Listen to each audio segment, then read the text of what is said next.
അപ്പോൾ നമ്മുടെ ഉർവശി ചേച്ചി അതിഥിയായി തുടരുന്നുണ്ട്.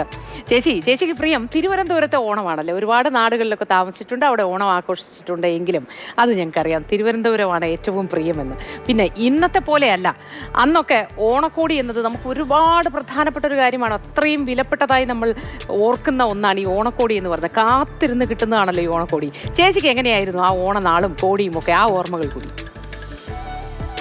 തിരുവനന്തപുരത്തെ ഓണങ്ങളാണ് എൻ്റെ കൂടുതലും ഓർമ്മയിൽ നിന്നിട്ടുള്ളത്. അന്നത്തെ ഓണക്കോടികൾക്കൊക്കെ ഒരുപാട് വാല്യൂ ഉണ്ടായിരുന്നു. കാരണം എപ്പോഴും അങ്ങനെ പുതിയ ഡ്രസ്സൊന്നും എടുക്കാൻ പറ്റില്ല. 5 മക്കളുള്ള ഒരു വീട്ടിൽ അങ്ങനെ സ്ഥിരമായിട്ട് അങ്ങനെ എടുക്കാൻ ഒക്കില്ലല്ലോ. അപ്പോൾ എന്തെങ്കിലും ഇതുപോലുള്ള വിശേഷങ്ങൾ, അതിൽ പ്രത്യേകിച്ച് ഓണത്തിന് ഓണക്കോടി കൊണ്ടുവന്ന് പിന്നെ സ്കൂൾ തുറക്കുമ്പം കൊണ്ടുവന്ന് കാണിക്കുക എന്നുള്ളതാണ് ഏറ്റവും വലിയ സന്തോഷം.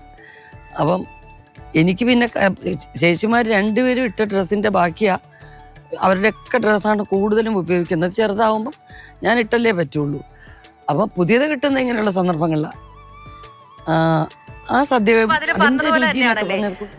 നമ്മുടെ ഒരു സ്കൂൾ കാലം അങ്ങനെയൊക്കെ തന്നെയായിരുന്നു. പുത്തൻ ഉടുപ്പൊക്കെ ഇട്ടിട്ട് ഓണത്തിനിട്ട് ആണെങ്കിലും സ്കൂൾ അങ്ങോട്ട് തുറന്ന് അത് കാണിച്ചില്ലെങ്കിൽ പിന്നെ നമുക്കൊരു സമാധാനം ഉണ്ടാവത്തില്ല. അത് സ്കൂൾ തുറക്കുമ്പോഴാണ്, വെക്കേഷൻ കഴിഞ്ഞിട്ട്, വേനലവധി കഴിഞ്ഞിട്ടുള്ള വെക്കേഷൻ ആയാലും ഓണം കഴിഞ്ഞിട്ടുള്ളതായാലും ഇതങ്ങോട്ട് ഇട്ടില്ലെങ്കിൽ ഒരു സമാധാനം ഇല്ല. അന്നും എല്ലാവരും അങ്ങനെയാണ്. നമ്മൾ ഈ ചേച്ചി ഓണക്കോടിയുടെ കാര്യം ഇങ്ങനെ പറഞ്ഞപ്പോൾ അതിന്റെ കൂട്ടത്തിൽ സദ്യയുടെ കാര്യം കൂടി ഒന്ന് ചോദിച്ചു പോകാല്ലേ. ശരിക്കും ഈ വടക്കോട്ടുള്ളത് പോലെയല്ല, തെക്കോട്ട് വന്നാലും ഈ സദ്യകളിലെ ഏറ്റവും കേമം അത് തിരുവനന്തപുരത്തെ ആണ് എന്നുള്ളൊരു പറച്ചിലൊക്കെ ഉണ്ട്. ശരി തന്നെയാണ്. ചേച്ചിക്കും അങ്ങനെ തോന്നിയിട്ടുണ്ടോ? ഈ ഒരു ഓണസദ്യ, അതിനെക്കുറിച്ച് എന്താണ് ചേച്ചി? ശരിക്കും ഇങ്ങോട്ടേക്കൊക്കെ വന്നാൽ കോംപ്ലിക്കേറ്റഡ് ആയിട്ടൊക്കെ തോന്നുന്നുണ്ടോ? അതിനെക്കുറിച്ചുള്ള അനുഭവങ്ങളൊക്കെ ചേച്ചി എടുത്ത് പറയുമ്പോഴൊക്കെ എങ്ങനെയാണ്? കൃത്യമായിട്ട് ഓണത്തിന് വേണ്ടത് എന്തൊക്കെയാണെന്നുള്ളതിനെ, ഓണസദ്യ വിളമ്പുന്നത് എങ്ങനെയാണെന്നുള്ളത് അതൊക്കെ എൻ്റെ അമ്മ പറഞ്ഞാണ് ഞാൻ കൂടുതലും അറിയുന്നത്. അതൊരു കണ്ടംപൂച്ചയുടെ കഥ വഴിയാണ് എൻ്റെ അമ്മ പറഞ്ഞു തന്നിട്ടുള്ളത്.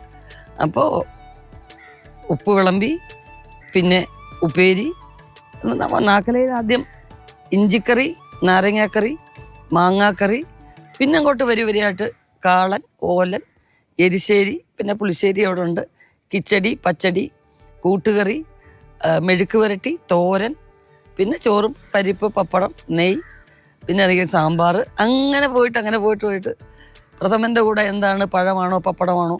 പാൽപ്പായസത്തിൻ്റെ കൂടെ തിരുവനന്തപുരം സൈഡിൽ ബോളി ഉണ്ടാവും, മഞ്ഞ നിറത്തിലെ. അപ്പം എൻ്റെ അച്ഛൻ്റെ കുടുംബക്കാരൊക്കെ വരുമ്പോൾ ഇത് ഏതാ മഞ്ഞ ദോശ എന്ന് ചോദിക്കുന്ന ഓർമ്മയുണ്ട്. ബോളി കൊല്ലം ജില്ലയിൽ അറിഞ്ഞൂടാ. അപ്പം അങ്ങനെയൊക്കെയുള്ള, അപ്പം ഞങ്ങൾക്ക് മാത്രം അറിയാവുന്നൊരു സാധനമാണല്ലോ ബോളി എന്നുള്ളൊക്കെ ഒരു സന്തോഷമുണ്ട്. അങ്ങനെ അച്ഛൻ്റെ നാടാക്യാമ്പിൽ എല്ലാവരുമായിട്ട് തുടക്കത്തിൽ അങ്ങനെ തന്നെയാണ് വിചാരിച്ചത്. ഈ മഞ്ഞദോശ പായസത്തിനൊപ്പം വെച്ചത് ഇനി അവർക്ക് അബദ്ധം പറ്റിയതാണോ?